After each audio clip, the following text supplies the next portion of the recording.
മോദിയും ട്രംപും ഇനി വീണ്ടും കൂടിക്കാഴ്ച നടത്താൻ പോവുകയാണല്ലോ. അപ്പൊ ഈ പുതിയ സാഹചര്യത്തിൽ ഈ കൂടിക്കാഴ്ച ഇന്ത്യക്ക് എന്തെങ്കിലും ഗുണകരമായിട്ടുണ്ടായിരിക്കും?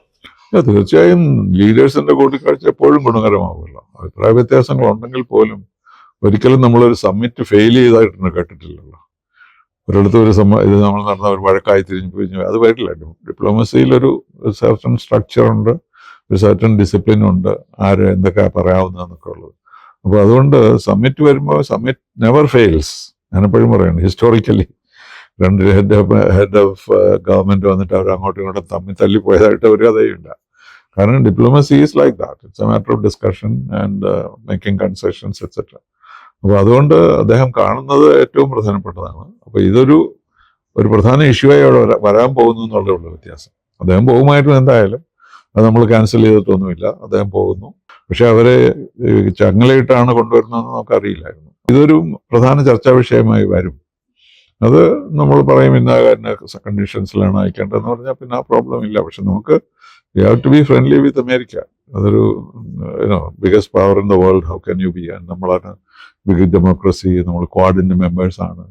അപ്പോൾ ഇതൊന്നും നമ്മുടെ ബയലാറ്ററൽ റിലേഷൻസിനെ ബാധിക്കാതിരിക്കാനാണ് ശ്രമിക്കേണ്ടത്. ട്രംപ് അധികാരമേറ്റ ശേഷം എടുത്ത നടപടികളെല്ലാം ആശങ്കാജനകമാണ്. എല്ലാം എന്ന് പറയാൻ പറ്റില്ല. അദ്ദേഹത്തിന് പറഞ്ഞതിൽ ഏറ്റവും പ്രധാനമായിട്ടുള്ള യുദ്ധങ്ങൾ അവസാനിപ്പിക്കുന്നുള്ളതാണ്. അത് ഗാസയുടെ കാര്യത്തിൽ അത് ഏകദേശം സംഭവിച്ചു കഴിഞ്ഞു. എന്നാലും മുഴുവനായിട്ടൊന്നും പറയാൻ പാടില്ല. പക്ഷെ റഷ്യൻ യുക്രൈൻ വാറിൽ ഒരു മാറ്റമില്ല. അപ്പോൾ ഇത് മാത്രമേ അദ്ദേഹത്തിന്റെ പ്രസംഗത്തിൽ ഇത് മാത്രമേ ഒരു നല്ല പ്രപ്പോസലായിട്ട് നമുക്ക് കാണാൻ കഴിയുള്ളൂ. അതുപോലെ എല്ലാവരും യുണൈറ്റഡ് ആയിരിക്കണം, ഇന്റർനാഷണൽ കോഓപ്പറേഷൻ വേണമെന്നൊക്കെയാണല്ലോ സാധാരണ പ്രസിഡന്റുമാർ പറയുക. ഇതൊന്നും അദ്ദേഹം പറഞ്ഞിട്ടില്ല. മേക്ക് അമേരിക്ക ഗ്രേറ്റ് അഗെയിൻ എന്ന് പറഞ്ഞാൽ ബാക്കി എല്ലാവരെയും മോശമായിട്ട് അമേരിക്കയെ മാത്രം വലുതാക്കുന്ന ഒരു സിറ്റുവേഷനിലേക്കാണ് അദ്ദേഹം പോകുന്നത്.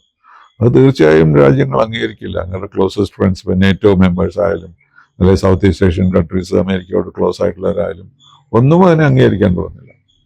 അപ്പോൾ അതുകൊണ്ട് he has to come down on these issues. അതുപോലെ സെയിം അബൌട്ട് പാലസ്റ്റൈൻ സ്ഥാപിക്കാതെ ഒരിക്കലും നമുക്ക് സമാധാനം സ്ഥാപിക്കാൻ പറ്റില്ല. അപ്പോൾ അത് ആണ് വേണ്ടത്. അല്ലാതെ ഈ ഇതുപോലെയുള്ള ഗിമിക്സോ ആളുകളെ ചെയിനിലിട്ട് വിടുക, അതൊന്നും പ്രാക്ടിക്കൽ അല്ല. So everybody is hoping that he will do something sensible. ഇപ്പോൾ ഓൾറെഡി പ്രസിഡന്റ് ട്രംപിനെതിരായിട്ടൊരു മൂവ്മെന്റ് തുടങ്ങിയിട്ടുണ്ട്. അത് ഡെമോക്രാറ്റ് പാർട്ടിയാണ് ചെയ്യുന്നത്. എങ്കിലും അവർ ഒരു ക്യാമ്പയിൻ തുടങ്ങാനായിട്ട് ഒരുപാട് പണമൊക്കെ ആവശ്യപ്പെടുന്നുണ്ട് നെറ്റിനകത്ത്. കാരണം അവർ പറയുന്നത് ഇത് സസ്റ്റെയിൻ ചെയ്യാൻ പറ്റില്ല, അമേരിക്കയ്ക്ക് കണ്ടിന്യൂ ചെയ്യാൻ അദ്ദേഹം പ്രസിഡന്റ് ആണെങ്കിൽ. അതുകൊണ്ട് എന്തെങ്കിലും ചെയ്യണം എന്നുള്ള ഒരു മൂവ്മെന്റ് ഇപ്പോൾ ഓൾറെഡി വന്നു. ഡെമോക്രാറ്റിക് പാർട്ടി ഡൊണേഷൻ ആവശ്യപ്പെട്ടിരിക്കുകയാണ് ഇതിനെപ്പറ്റിയുള്ള ഇൻഫർമേഷൻ കൊടുക്കാൻ വേണ്ടി. So it's A very very serious situation.